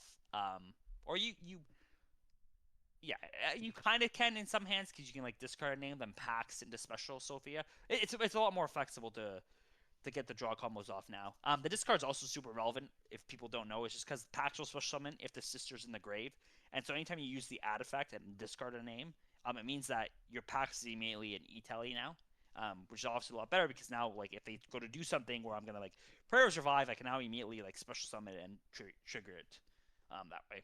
So even the discard's like relevant. Like the card's a lot better if the fact that it discards instead of like puts the bottom of the deck or shuffles back or something. Oh yeah. I completely forgot PAX had that secondary effect because it almost never came up like before. So, Yeah, me too. For you guys, came up for me a lot. Oh, that's true. but you play the deck a lot more than we have. Like, and I think I've actually like played against Exorcister at like over the course of like events since like Martha's come out like once. I've not seen that deck very often. Understandable, but the deck has a lot of cool things with it, a lot of intricacies with it, which is nice. Mhm. Um, I guess I'll pass off to like Grant or Noah. Is there anything else that comes to mind while we have Santoli here that you want to kind of ask? I I think we've kind of gone through our like the list I put together. I have one very specific question. You brought MathMech to Worlds 2023, right? Yep. Why? MathMech's one of my So favorite decks. I love it a lot. I was playing it during that format, but am interested to know why like that pick for that format. So that was probably one of the worst worlds in terms of like prepping for it because the meta was like the most fake thing ever. Usually, like the last two worlds, last world just had just a Hunter format. Worlds before that, we just had like Snake Eye modified a little bit. So like both these are like very real formats with like what we're used to with just small tweaks.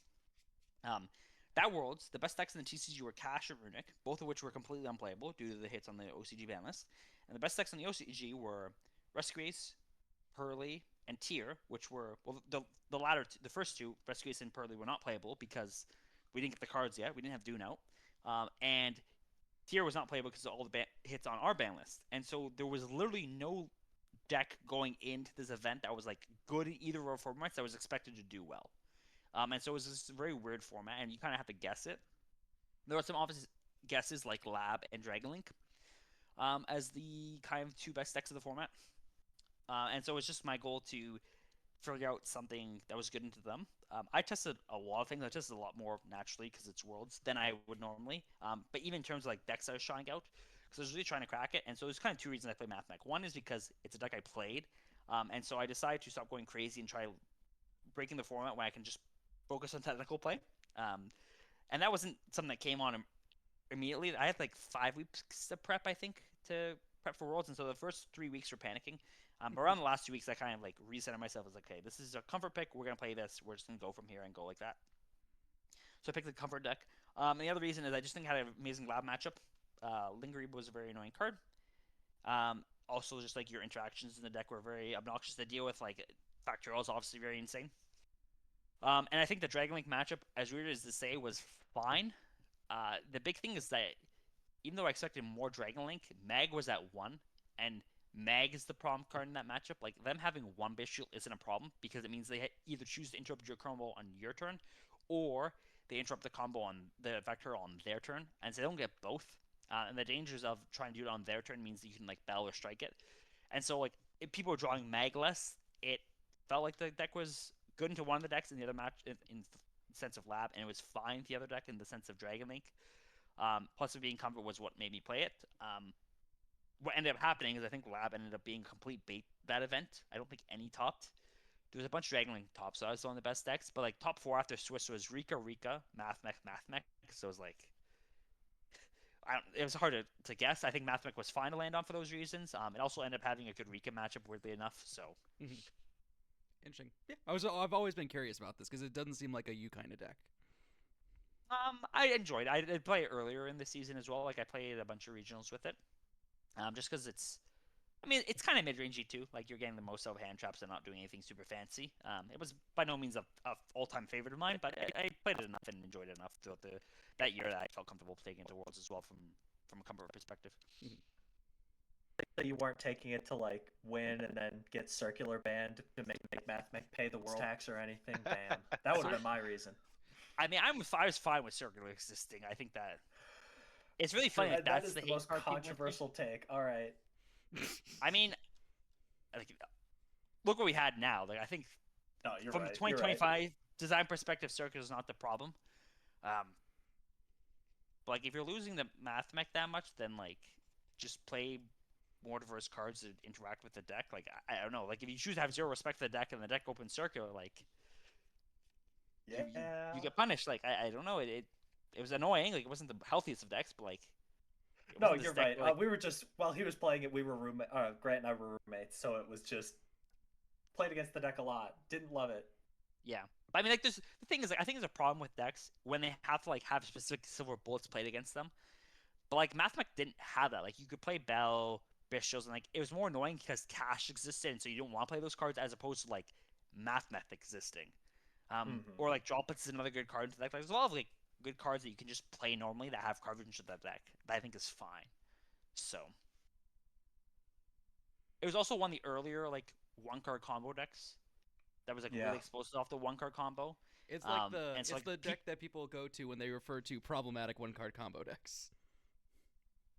Yeah, to some degree, but I mean, I don't know. I don't know if that iteration of it was a problem. I don't think it was per se healthy, but like in the grand scheme of things, I don't think like Mathematics existing back then was like ruining the format. And like even playing against it once in a while, like I don't think it was that bad. Like, and it did. I mean, it was relative. Like, it's also an easier deck for new players to take into account, but it wasn't like super just face roll, do whatever, as well. Like you didn't have. Yeah, you didn't have quite as much freedom with circular resolving as Snake Eye Ash resolving. Yeah. So. See, I don't know. Like, I fully agree with what you're saying. But I think there's just like a level of like frustration when I get hit with 4 hand traps. I'm like, well, yeah, I didn't do anything through 4 hand traps. I think like circular effect. I don't know. I think it just stings a little bit more in those scenarios, you know? Yeah, I think the deck was overtuned on circular specifically. But I mean, there's other obviously nowadays a lot of decks have that kind of problem. Yeah. Nowadays decks just get a circular. Yeah, like I said, I don't think it's the healthiest deck of the format, but I wouldn't particularly look at it. I don't think this deck is like one of the worst decks ever designed. It was fine, pretty average, I think, in terms of Yeah. healthiness. What do you think one of the worst decks ever designed is then? Like just for just like posterity's sake. Worst decks ever designed.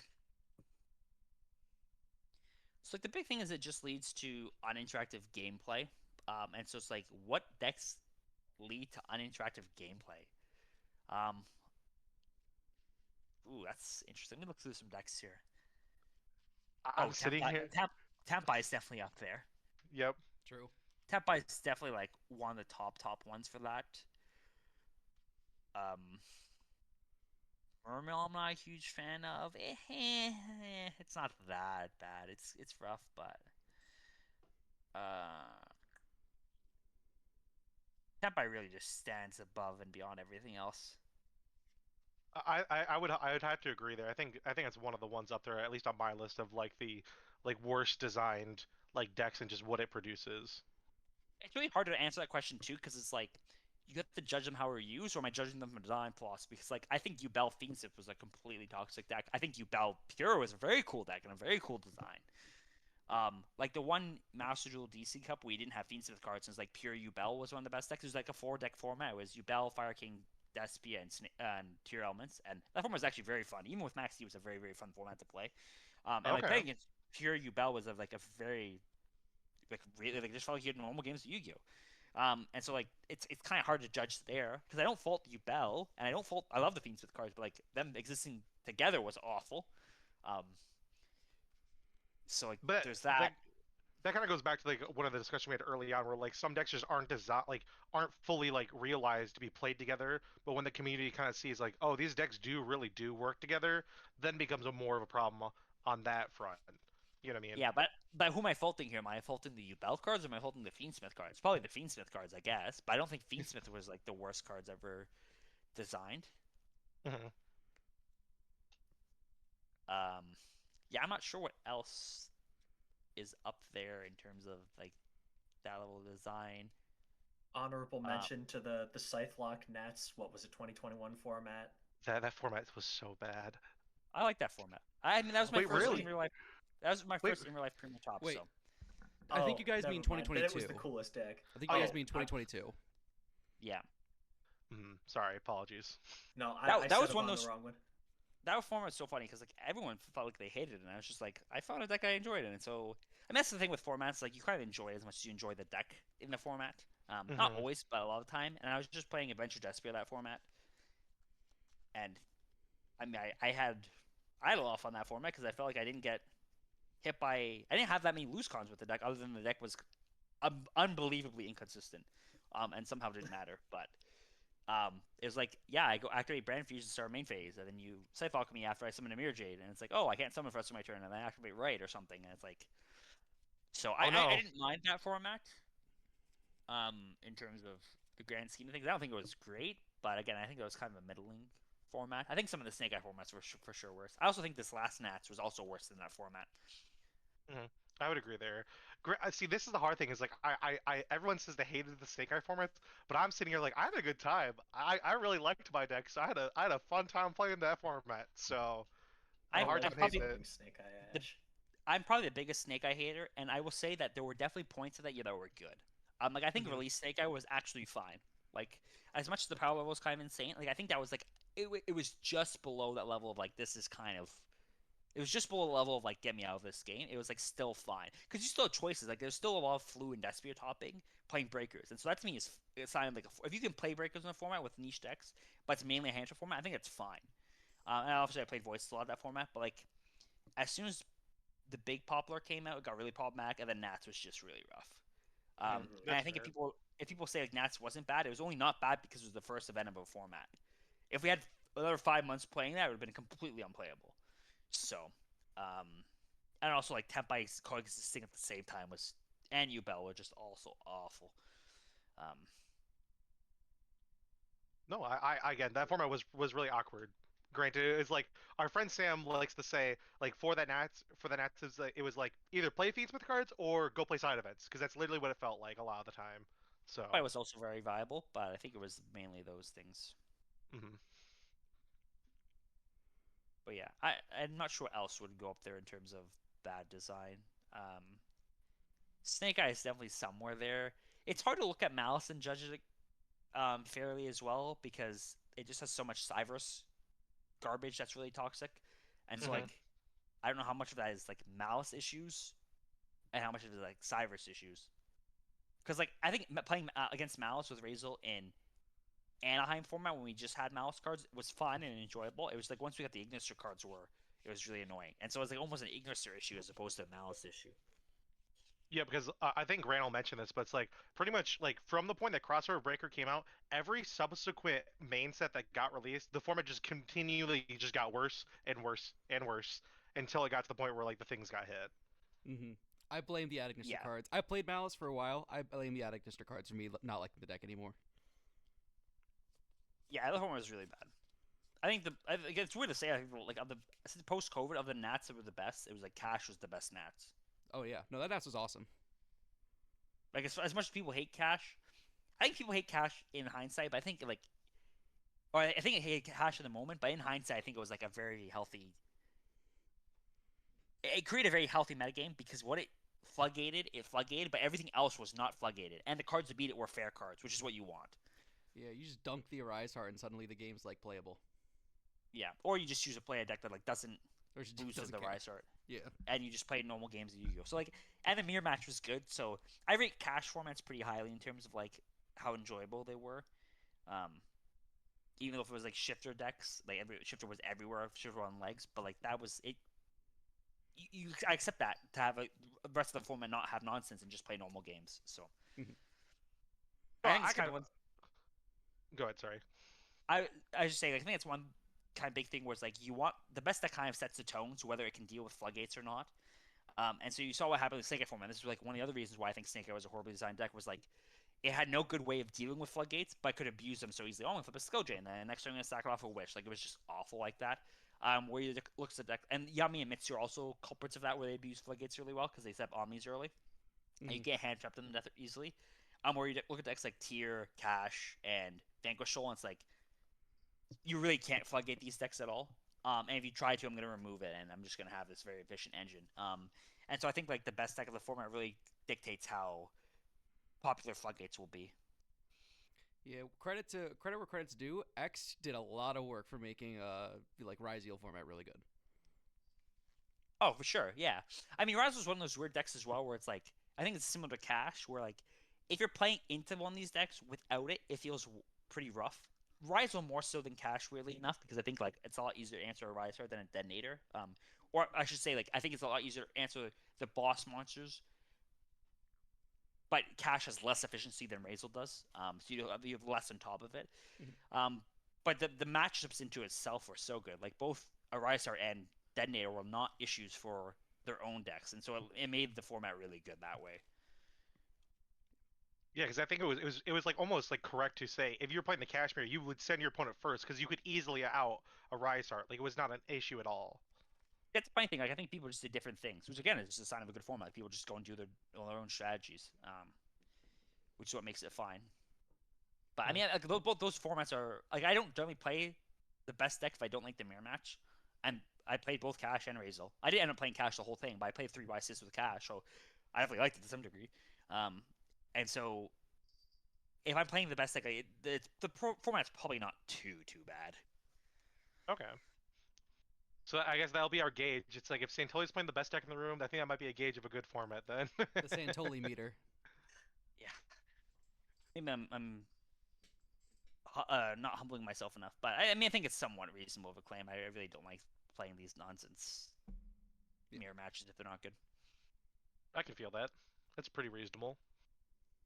Um, I don't is again anything else from Grant or Noah today, but I think that's again I really appreciate you being on today and kind of going through and kind of just talking through a lot of our different like ideas or questions because I think it's really helpful, especially for like players at all different levels to hear because I don't think of people at least that are in your shoes very often like do this kind of stuff and talk to like just kind of wide range of people. I know like we'll talk at events and stuff, but it's like a little different like when you can kind of put it out for a lot of like a lot more than just like a one-on-one conversation. Yeah, Yeah. this is getting out to tens of people. Hey. Well, you may get more if you. You're That's right. true. That's true. But- We're gonna Well- clickbait. I apologize. We're going to clickbait you into the sun. Good luck to how that goes, but Yeah. Yeah. Better than our normal thing. All right. I have one very important question. We're reaching a lot of people that you obviously, wouldn't. Where can we find you? YouTube is the best place, and by the best place I mean the only place. Santoli Yu-Gi-Oh.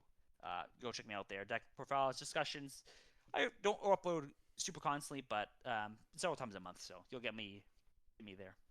Yeah, I also really appreciate that you do deck profiles of just people in the community that top. I personally think that's really cool that you, as a top player and content creator in the space, are kind of using that to elevate people who wouldn't normally get it, and they also get to be like, oh my god, I was on Santoli's channel. I just wanted to say I think that's really cool.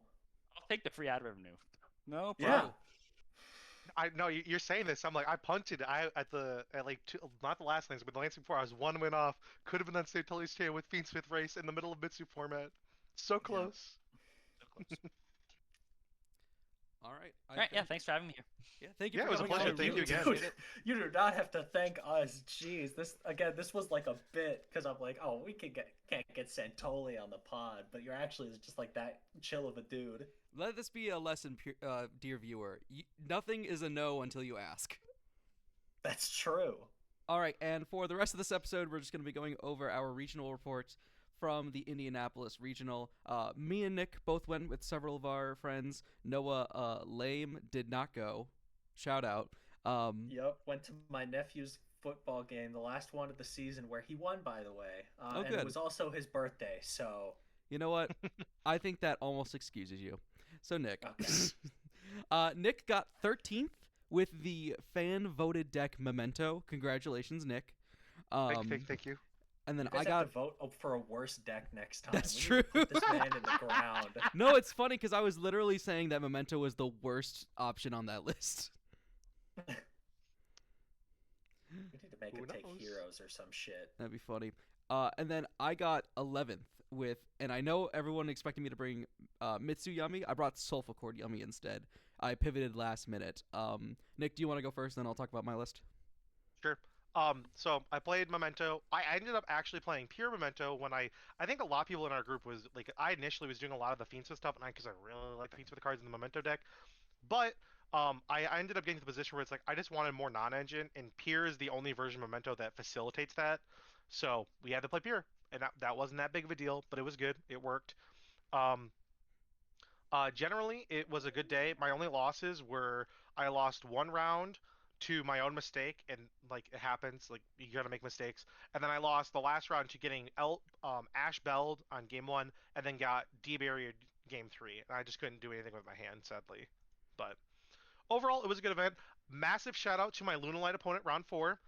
That's probably one of the best matches I've played in a long time. I literally, my opponent ends on double Liger Dancer, and I bait every single Regeki out of his deck over the course of like 4 to 5 turns, and it was insane to sit there and go, wow, I'm actually going to win this game because my opponent cannot stop this. Actually mind-blowing. It was so good that he had to, after the match, call Sam to talk about it. That's crazy. I literally I was like, Grant, give me Sam's phone number. I was like, I need to tell this man what I just did, because again, me and Sam had jokingly talked about the way that the Memento deck wins that matchup is you have to bait all the Regekis or play Cherubini, and I was like, wow, I didn't think I was ever gonna actually have to do it, but I did it. So, Goddamn. but no, overall good event. Me and Grant both played against our buddy Chase. Shout out that man. So Shout out him. I tried my very fucking best to lose that game, but my cards would not let me lose. Like maybe a series of maybe the best top decks in that match I have ever had in my life, preceded by a series of maybe the worst technical play I've ever done in my life. Like, it was just fucking awful. I mentioned in the deck profile I put out on Monday. But there was a point where I just forgot to Ash a Fulos. I'm just sitting there with it in my hand, like, what am I doing? This is like second round of the day, and I'm like fucking asleep at the wheel. I like splashed some water in my face after this. It was bad. After the match was over, I was like, I'm so sorry. You so deserve to win that one, but I guess I just wanted it more. And see, listener, if Grant can play that poorly and get 11th place, you can true. too. I was like, all right, I'm ready for the wheels to fall off at any point today, just so I can go and play Pokemon. And then they never did. Well, they tried. They tried. The wheels did try. It was, I don't know. It's weird because it's like maybe the first half of the day was some of the worst performance I've ever had in a regional, with the most success I've ever had in a regional. I got 11th, which is like the best I've ever placed up to this point. So it's like the deck really wanted to do well. Also, like, this was a last-minute pivot. So if you avid listeners of the pod will know that I've been talking about playing Yumi Mitsurugi for a week or so. And I pivoted on Wednesday. I got the Soulful Core cards on Wednesday, and I was trying to decide Thursday and Friday which version I wanted to play. Because I saw Paulo and a couple other people from Brazil's lists, and I thought it was really interesting. I really hated playing with the Mitsu cards. They're so bricky that you just draw, like, you have a 4-card hand half of the time. So it's like, it's really like did not excite me to like be forced to play this. So I was trying to look for another way to play Yummy, and I didn't think Pierre had the power level that I wanted. And so I saw this deck list by I forgot his name in the deck profile. I'm gonna look him up, but he's one of Paulo's teammates. He played and got like top 16 at YCS Sao Alto, the Brazilian YCS. Let me find his name. Pedro Henrique. All right. Shout out Pedro. Yeah. So I'm gonna say this, and Grant's gonna completely disagree with me. I guarantee that his performance on Thursday impacted his decision for the weekend, because I got very mad at Grant in our first round of locals, and I think that unironically made him more is like, ooh, I kind of want to take this deck now. It was kind of a mixed boat because you're absolutely correct. Your frustration made me so happy, but then I went 2-2 at that locals. So it's like, I was like, I could go either way. I got the cards on Monday. I was learning the combos Thursday in like the middle of the day. Friday, I had made the decision. And I'm like registering my deck list. And I did like, I get home from work. I have like an hour before I need to pick Jenny up so that we can like do some last minute testing. I'm just like doing test hands with the two of them. Like I'm doing one version, I'll take out the Mitsu cards, put in the Soulful cards, do another test hand, blah, blah, blah, going back and forth. And literally, I did the math on this. Every single other hand in Mitsu Yummy is a chance to draw like a card you don't want to see. Literally 50% chance. There are some cards that are better, like Surprise and Saji are better to see than Ritual and like Field Spell, but every other card is a Sharder. Or every other hand has a Sharder in it. And I was playing What like do you 50. mean? You don't like opening Mirror? No, I don't like opening Mirror, especially when I open it. Tangent is along with what's the card Pre-prep. called? In pre-prep, and then I just turn off the fucking only starter in my goddamn hand. Anyway, it was just so frustrating. So I was really looking for something else, and I found the Soulful Chord list, and I thought it was really interesting. I learned the combos really quickly. I played it at locals Thursday, did okay, felt, yeah, I could probably just take this and be fine, and then got 11th place. Listen, I think we both had a moment at locals. I got really frustrated at locals and said, I can't take this version to the regional, and pivoted, so... And then you got really frustrated at worked locals out and for was like, both of well, you. I gotta take this version to the regional. No, it was like, it was one of those things where, you kept complaining about like me having like the perfect cards, and we do a match. I 2-0 you. We do a second match. I win game 1. We're in game 2, and you push through I push through all of your interaction, and then you say, I have one card in hand. You say, Grant, if you have Obedience Schooled as the last card in your hand, mind you, this would have been the third game I drew Obedience Schooled. If you have Obedience Schooled as the last card in your hand, I'm going to punch you in the throat. And I'm looking at the last card on my hand that's Obedience Schooled, and I'm like, oh no, oh no. He had the opportunity to scoop and go next. My throat remained unpunched. He's too nice a man to do that to me.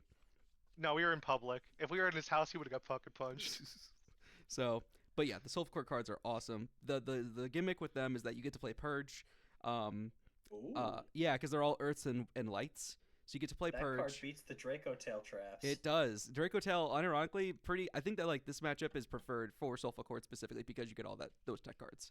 So you get all those, and then you also get to end on a second Omni, which means your Herald Floodgate is much more insulated into Draco Tail, and then you could have 2 ways to stop both ritual summons into Mitsurugi, which is really nice. Also, the Soulful Court Omni cannot be negated if you leave the level 1 on field for the duration of the combo. Usually you do this if you have like level 1 plus like a cup C in hand or a cookie or some shit.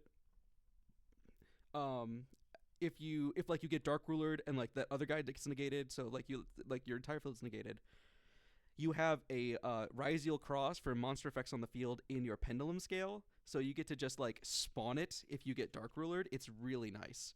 It's really resilient to board breakers, which some people are playing. It's as good into hand traps as regular Yummy is. It's super nice. And I felt like it had a good Mitsu matchup, just by virtue of the non-engine it was allowed to play. And I really like Pendulum cards. Also, like, no one knew what my cards did, so everyone interacted in ways that were fucking awful the entire day. It was wonderful. Yeah. And then, like, the normal spell in that deck is, like, a phenomenal thrust target. It's literally just Obedience Schooled for Soulful Court cards. It's just really powerful. I'm really happy with the decision. I didn't brick once the entire day. I got to play Acro K, so, like, that was sick. So, yeah. You know, I also don't listen. know what the Soulful Core cards do. Do they lose to Droll? Yes. Yes. Okay, But they are that's good better to know. into Droll than the Mitsu cards, in my opinion. Okay. Because, like, if you normal summon Primoa and you get Drolled and you have a Yummy in your hand, you just do the Yummy combo with a normal summon. The only difference is, I think it's better into Droll with the 1 card, but if you open 2 cards of Mitsu, I think I'd rather get Drolled with Mitsu. Just saying. That's true. But the ratios of cards you're playing, I'm really only hoping to open 1 Soulful Court card. Maybe 2 if I plan on getting interrupted. No, I'm just saying, like, with the Mitsu cards themselves, I think when you open multiple of them, they get better into Droll. That's Yeah, all no, I'm no, saying. you're absolutely correct. The other thing is that the Soulful Court engine has 1 card that doesn't do at least the entire Yummy combo. So 2 cards do the entire Yummy combo plus an Omni. That's the normal spell in Primoa. Cudia does the entire Yummy combo without the Omni by normal summoning it. And then the Solphagia, which is kind of the Garnet of the engine, the worst thing you can say about that card is that it does nothing except special itself for free, or you can normal summon it and link it out for Almirage. So even the worst card in the engine is like fine. It's like just as good as normaling a hand trap and making a link one. Also, if you have not read the normal spell, read the normal spell. It's fucking bonkers. That card is crazy. It's fucking like, actually insane. insane. I actually don't understand. Ash that card if you see it. Honestly. But yeah, the deck felt incredible. I think I've made. I'm gonna be playing it for Niagara this weekend at the very least because the deck's just incredible. And then I'll probably. This is getting posted after Niagara, right? So that is you're not true. telling That is, people- we are afterwards gonna be okay, post good. Niagara. And then I'll probably be playing it for YCS Pittsburgh, which this will come out before Pittsburgh. So if you duel into me, put Droll in. Fair enough. Main Yeah. deck Droll, so Um, that way we can talk about you on the podcast as the guy that beat Grant. True. Other notable things from the weekend is I just had a lot of fun playing Yu-Gi-Oh, which is something I did not expect. I expected this weekend to be complete horseshit from like a gameplay standpoint. But it was genuinely like really fun. And maybe that's because I've only played against one FTK, and that was Charlie Futch. By the way, I lost to Futch for the 3rd regional in a row. It's so funny. It's so funny. He's like, it's this one motherfucker. It's just this one guy who just shows Again, up in he- round he- like 6. It's round 6 every time too. It's never a different That's- round. That's so crazy. funny. So Listen, he's your castle. You have to conquer, man. One day, and we talked about it after the match, and I made one misplay during our game 3 that caused me to lose the set, which is really frustrating because like I should have seen it, but I just didn't. It's something to do with Cookie like reducing the attack just when I was summoning after getting nibbed. But that one misplay cost me the match, and so he was really nice after the match and being like, "Here's what you should have done." I was like, "That makes a lot of sense. Thank you for telling me." By the way, Charlie Futch, cool individual. He was. I sat down across from him, and he was like, "Have we played before?" And I was like, "Several times, notably the last 3 times." So Awesome. it was funny. But no, like you talked about how you had a grand time playing Yukio. I think this might be one of my most fun regional experiences. And I took a deck, like I was like going in, it's like I don't think this deck's that good, but it's like I'm playing the best deck. I'm gonna have a grand time. This deck's goated, and it truly just like it just was a good day. Yeah, honestly, this was probably like a top 3 most fun regional in my opinion. It was just awesome. I just had so much fun the entire day. The issue is I was on the edge of my seat because me and Grant had the same record for like the last 3 rounds. I was like, don't you dare do that to us, please. Oh, I was sitting there. Please. We were both no. We had the same record for like 3 rounds consecutively, and then I lost to Futch, and then that took us out of sync because you lost the last round and I won the last round. Mm-hmm. So there was like a good 3 rounds where it's like, if I play against Nick, I'm gonna be, first of all, I better win that goddamn die roll. Do you want to? I have super poly. I'll take both your omnis off the board. I think for I would free. rather you take both the omnis than me go second into your deck. That's fair. Fair enough. Plus, you gotta draw the super poly. Like, I'll just win the 33% chance, man. yeah, Every I'm sure. time. But no, this regional was a lot of fun. That's the only reason I'm going to Niagara this weekend is because A, I get to hang out with my boys. But B, it's because this regional was so fucking fun. I don't know what it was because the format's ass. But again, if you don't play against the FTK stuff, I think this format's not bad. It's Yeah. not bad. I think it really is. I think I said this on the podcast before the FTKs were like prevalent. If you're, and like I said this like on the last episode too, if you're not getting FTK'd, I think this format is perfectly fine. It's just like we have this like background problem that we like refuse to deal with for some reason. Honestly, yeah. But no, this format's like, it's bad, but I played worse. True. I played Nats 25. I actually did have a lot of fun. I've also got like the brainworms where if I'm winning, I'm having fun. Like no matter what their situation is, as long as I'm winning, I'm doing like I will think the format is good. So like I was doing really well, and so I was like, damn, this format's not bad. And then I played into Futch and was like, damn, this format is fucking awful, but I'm still having fun. So Fair. yeah, There's no other way to gauge a format. All that stuff Santoli was talking about doesn't matter. that's right. Fuck that guy. What does he know? Exactly. This What is the only one? This is the post part where we just shit talk him the whole time. There's no way that could happen. There's no way. No. I just think Dog, it'd be very funny. I still can't believe he said yes to being on the pod. Did you guys listen to that first half of the episode? It was awesome. I was there for the episode and I was having fun. But yeah, I think our current plan is to go to Niagara this weekend, and then the next event we will be at will be Pittsburgh. So Yep. that'll be fun. Yeah. Anything else to say before we cut it for the day? I don't think so. We got Santoli. That We was we awesome. talked to Steven Sandoli for like an hour and a half. It was awesome. I finally got to find out why he played Mathmech at that one event that I couldn't figure out why he played Yeah. Mathmech at. Finally. All right. Next week we're gonna have VOD review, and then the week after we will hit you with the next episode of the podcast. Until then, we will see you guys later. Peace. Yes. See ya next time.